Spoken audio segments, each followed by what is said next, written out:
Hey guys, today I'm going to be answering a ton of PPC questions from our PPC, the subreddit for PPC specialists and business owners who want to learn more about Google Ads and other methods of PPC. So let's jump right in with the first question that I can see here. Google Ads specialist imposter syndrome. Hey everyone, I just wanted to get some insight on whether I'm missing anything major in my Google Ads strategy. Here's what I typically do within a month. Regularly check for expensive keywords and trim them out. Review search terms and add high-performing ones as keywords based on 30-day performance. Make sure no ad groups are overspending. Create new campaigns and ad groups as needed when I spot opportunities. And keep ad extensions fully built out, site links, callouts, etc. Use negative keyword lists and scripts to maintain account hygiene. I don't currently do much A/B testing. Am I missing out by not prioritizing that? Does this approach sound solid overall, or are there key things I should be doing more consistently? Appreciate any feedback. Well, here's my feedback. So let's start with the first point then, which is to check regularly for expensive keywords and take them out. Well, expensive doesn't necessarily mean it's a bad thing. Expense is subjective. If you buy something that's expensive but it's good, then it's okay being expensive. So you should be judging your keyword performance based on actual leads and sales coming into your business. It's only expensive if it's not economical within your business. If you're paying way too much for a lead because of a certain keyword, yes, you can look at reducing that keyword down or removing it. But ultimately, if it's driving enough sales revenue, who cares what the CPC is if it's expensive? If it's returning on investment in terms of leads to sales, then it's fine. Reviewing search terms and adding high performance search terms as keywords over a 30-day period is fine, but it's not necessarily something that's going to harm your performance. It's all okay. But really and truly, when you think about how Google Ads works now, if you're even on Exact Match, Google is going to go above and beyond what Exact Match is doing. So it will go into auctions that you're not necessarily bidding on with your keywords in order to get more traffic to your business if it thinks it can get incremental sales. And as a result of that, having to add every single keyword search term that's performing as a keyword is much less of a good strategy as it used to be. Again, as I say, it's not harmful. Yes, it's best practice. And yes, you can do this, but the impact of doing it is way less than it used to be. It used to be really, really important to do this, to find new keywords to bid on, to get more visibility. But ultimately, if Google sees leads and sales coming from search terms that aren't matching your keywords currently, you're going to show for those search terms regardless. So it is best practice to add them, but the incremental gain you're going to get is going to be very minimal. Making sure no ad groups are overspending is a strange one, because ultimately, if you're running on smart bidding, Google is going to put money behind the ad groups that look most likely to deliver sales and leads to the business. So you don't necessarily want to kneecap any ad groups when that's the case. Now, if you're on a manual strategy, then maybe you have to control things a bit more closely, but again, going back to that first point that he made, being expensive is subjective. If something is spending a lot of money but delivering a ton of leads and sales, it doesn't matter if it's spending a lot of money. It's ultimately delivering on what you want. Creating new campaigns as and when needed is a strange one to me, because you don't create new campaigns just based off the data in Google Ads. You create new campaigns based on your business use case. Now, maybe if you're going from a search campaign to Performance Max, or maybe something else like demand gen, then yes, you're trying to go top of funnel, go a bit further up the buying funnel to get more traffic into the business outside of just search. That's okay. And that's something you can do in isolation within Google Ads. But if you're thinking of products and services to put into new campaigns, that's a business discussion. You have to find out what the priority services and products are from the business and launch campaigns appropriately. I have a video coming out soon around how to segment campaigns for search, whether or not you should be unifying them or creating new campaigns for every different type of service. So stay subscribed for that video, because it's going to go into a lot of depth. Keeping ad extensions fully built out, that's absolutely fine. Of course, you want to create all of the extensions you can, whether it's images, whether it's site links, whether it is callouts. You want to make sure your ad is utilizing all of the relevant extensions that it can utilize. And finally, adding negative keywords to an account. Yeah, this is good account hygiene. It makes sense to add negative keywords to your campaigns to improve the traffic quality. However, there is one thing to be aware of with smart bidding, and especially on broad match in particular.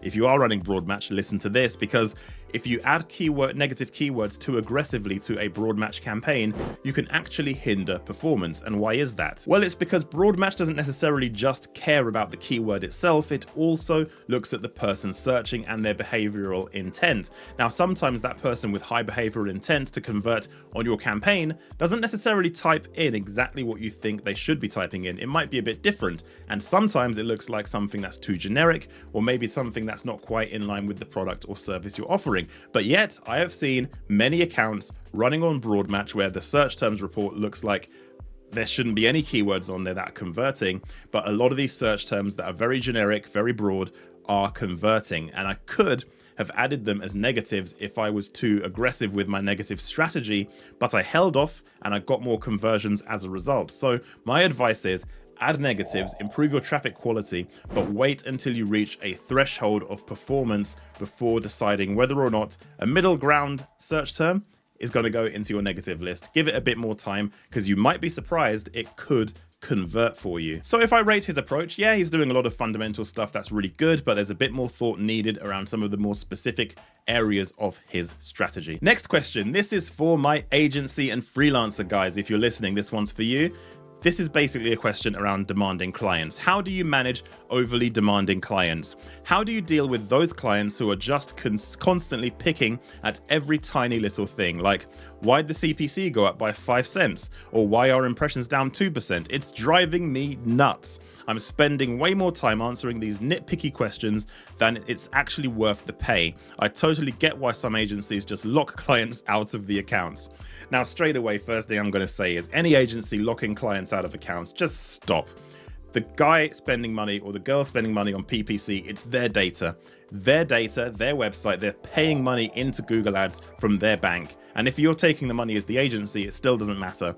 You're advertising on their behalf. They are the verified advertiser on that account. You cannot lock them out. So this guy here on Reddit, I would advise him not to lock things out, but to do this instead. So speaking from experience, I've only had to fire clients a handful of times, less than 5, more than once. So let's put it this way. You have to first start off with the education. You don't combat. You don't say, I think this, you think that, I'm the expert, you're not. You make them more of an expert. You talk to them. You walk them through your thought process, explaining why some of these micrometrics they're looking at are not important. At that, how optimizing the spend versus the return on leads and sales is the best thing to look at over a longer period of time, whether it's weekly reporting and also monthly reporting. Looking at things in Google Ads day to day doesn't make sense. And I think any specialist should be able to explain that well to a client. Now, say for argument's sake, they do not care. They just don't listen to you and they still nitpick at everything you're doing. If it's hindering your ability to deliver the service in line with the amount of time and effort you can give the account alongside how much they're paying for that account, as you say here, you say it's not worth the pay. If it's getting to that point, you can have that conversation around expectations and start moving things towards maybe exiting the relationship with the client. I don't take this lightly. I do not take ending a client relationship lightly. I've only done it a few times, and it's only when things are at an impasse where the client doesn't agree with what I'm saying, even though I'm a specialist giving my insight and helping them understand. I go on calls, I demonstrate what I mean in the data. If they still don't care and they still think they know better and they still want to make decisions that are counterproductive to the campaign, or they're, as this guy is saying, nitpicking everything, show them the door. There's no harm in that. Shake hands and walk away. And guess what? You'll sleep much better at night. Now, here's a really interesting next question, because the question starts off with, do I suck? Google Ads for a bathroom remodel client of mine. Pretty low budget at $1,500 per month for ad spend. I'm getting leads at about $250 each. Good leads. AOV around 18,000 for him. All leads answer their phone, and he's been out to quite a few of their homes to get them proposals. 9 leads so far, no deals closed. Do I suck, or is this a problem stemming from his sales processes?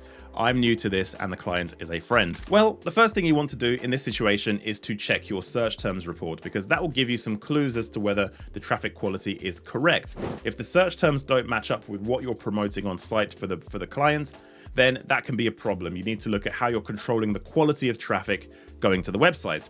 Now, if the traffic quality is good, the website also has to do some heavy lifting as well.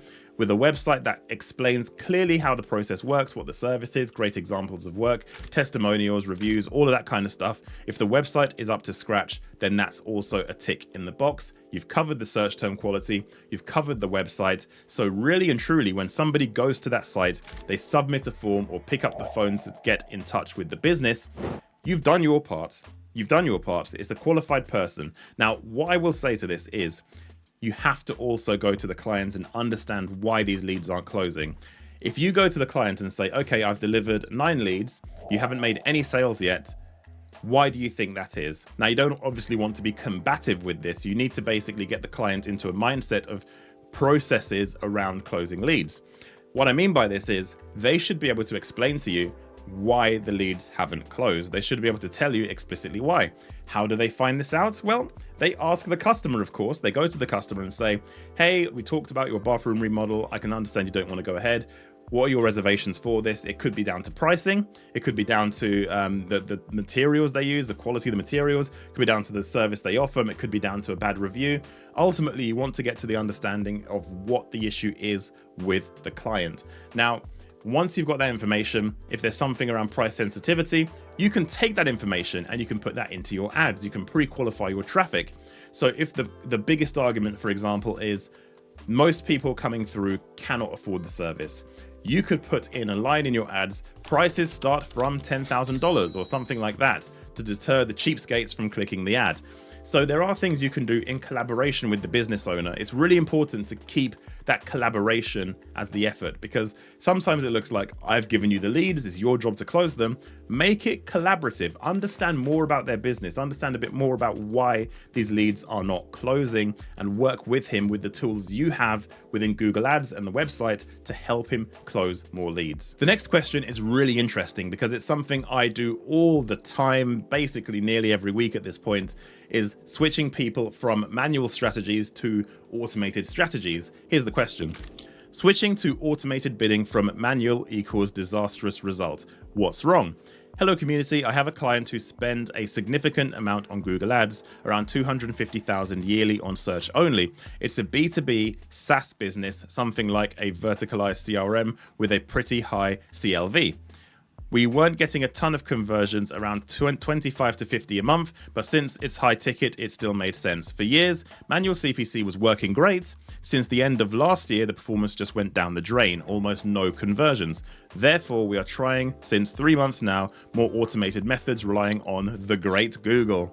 We tried PMax, awful results. We tried maximize conversion with a high target CPA of $500 to $1,000 range, equals still not a lot of results. Does anyone face similar situations?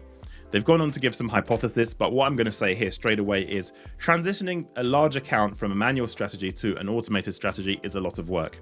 It requires a lot of planning, and it requires making sure you reduce the risk as much as possible. Now, if they're running this account on search only, the first question to ask is, are they running one search campaign, 2, 3, 4, 5? If they're running multiple, you don't want to migrate all of those campaigns at once. You want to choose one campaign and make that the use case scenario for that transition from manual to automated strategies. Now, one of the first things you want to check, of course, is have you got enough conversion data going through the account to justify moving to smart bidding? If you don't have maybe one conversion per day, even if you have less than one conversion per day, to be fair, you can get results from smart bidding. I've seen it time and time again, but if you just don't have the threshold of data required, sometimes it doesn't make sense to move into smart bidding if you just don't have the conversion data. The next thing he mentioned in this post is this is a SaaS B2B business. B2B is a much more difficult proposition to get to work with automated strategies than a B2C market. Google's data points on behaviorals are not as powerful, I find, when it comes to B2B versus B2C. Consumer markets, I think Google is fantastic at finding the right traffic, using automated bidding strategies. With B2B, I am using it for pretty much all the B2B clients I have, but I can definitely tell you it takes a lot longer for Google to learn and develop the strategy. Another red flag I saw in this post is the first bullet point you mentioned when you were saying you migrated from a manual to a automated strategy, is you started with PMax. You do not move a search campaign to PMax as the way to jump to automation. You want to do like for like. You want to start with search and then transition that search campaign on manual CPC to something like target CPA. That is how you would do it. You wouldn't pause that search campaign and start with PMax. I'm going to guess here, you were probably advised by a Google Ads rep to do that. I can't think of any other reason why you would want to do that, to move over to PMax from a search campaign when automation is, never been tested even in search, to jump the gun and go way beyond automated search and go to an AI-based campaign like PMax, which is a complete black box.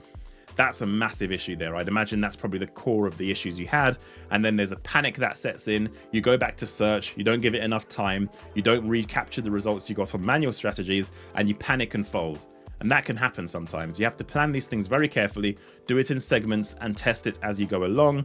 And that's the best way to try and migrate from a manual strategy to a automated strategy. I hope that me answering all of these questions has helped you understand a bit more about your PPC campaigns, how to manage accounts, and also if you're an agency or freelancer, how to manage your clients as well. Let me know in the comments if you have any questions that aren't on Reddit that you would like me to answer. I'll be more than happy to answer them down in the comments below. Like this video if you like it. Don't forget to subscribe. Check out the other videos on the channel, and I'll see you guys on my next video.